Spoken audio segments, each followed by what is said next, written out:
নাও দাও। তোমার জামাই একটা আস্ত পাগল। কেন রে মা? মারুফ তো খুব ভালো ডাক্তার। ও আবার কি করলো? আমি দেখছি।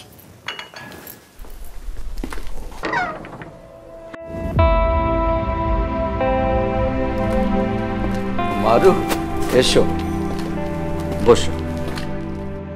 এই, তুমি কি সত্যি সত্যি ডাক্তার নাকি অন্য কিছু? কেন, কি হয়েছে? কি হয়েছে? কি এগুলো? কি শ্বশুর বাড়িতে কেউ লেবু নিয়ে আসে? সহ্য। এগুলো দেশি ফল, একদম টাটকা, পুষ্টির পাওয়ার হাউস হিসেবে বিবেচিত। সাইট্রাস বা লেবু জাতীয় ফলগুলো ভিটামিন সি এবং খনিজ উপাদান সমৃদ্ধ একটি ফল। এতে বিভিন্ন স্বাস্থ্যকর উপাদান রয়েছে যা রোগ প্রতিরোধ ক্ষমতা বাড়ায় এবং আমাদের শরীরকে রক্ষা করে। তোমার এই উপদেশগুলো না তুমি হসপিটালে রোগীদের দিও। আচ্ছা, আমি বুঝি না, শ্বশুর বাড়িতে আসলে মানুষ একটু বিদেশি ফল নিয়ে আসে, মিষ্টি মিষ্টান্ন নিয়ে আসে, তা না? আমি একজন ডাক্তার হয়ে বাবার জন্য তো ক্ষতি ডেকে নিয়ে আসতে পারি না। আমি বাবা এবং আমাদের সবার জন্য যেটা স্বাস্থ্যসম্মত সেটাই নিয়ে এসেছি। তোমার এই স্বাস্থ্য সচেতনতার চক্করে আমি আমার পছন্দের খাবারগুলো থেকে বঞ্চিত হচ্ছি। আমি বাইরের কোনো খাবার খেতে পারি না। দেশি খাবারের নাম করে কতগুলো সস্তা খাবার এনে আমাকে খাওয়াবে। এইটা কি? মালটা। তা তো আমি দেখতেই পাচ্ছি বাবা, এখনো সবুজ রংটাই যায়নি। দেখতে কেমন লাগছে? এই ফল কি খাওয়া যাবে? অবশ্যই খাওয়া যাবে। ওয়েট,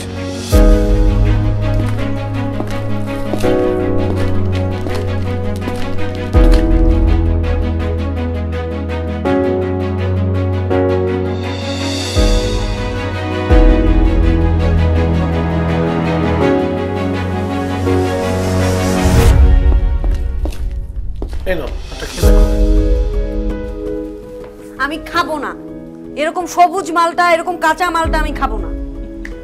শোন মা, এগুলো দেখতে সবুজ কিন্তু পরিপক্ক, রসালো এবং সুমিষ্ট। দেশি মালটা কমলার স্বাদ ও পুষ্টিগুণ বিদেশিগুলোর চেয়ে অনেক বেশি। এতে কোনো প্রকার ক্ষতিকর কেমিক্যাল নেই। কেমিক্যাল যুক্ত ফল খেলে মানুষ পেটের পীড়া সহ দীর্ঘমেয়াদী নানাবিধ রোগে ভোগে, বিশেষ করে কিডনি, লিভার, এমনকি ক্যান্সারের মতো জটিল রোগও হতে পারে।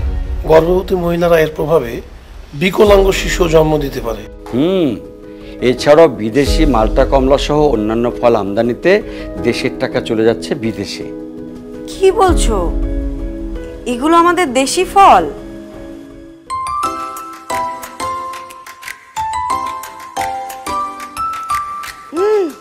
যেমন মিষ্টি তেমন স্বাদ। হ্যাঁ মা, এগুলো আমাদের দেশে উৎপাদিত ফল।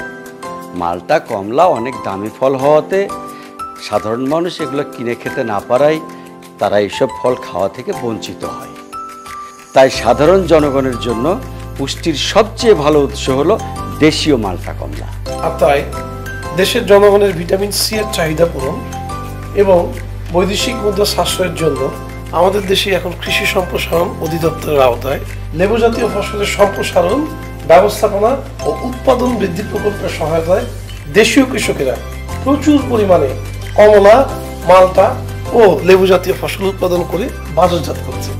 দেশি ফল বেশি খেলে আমদানি যাবে কমে, দেশের টাকা থাকবে দেশে।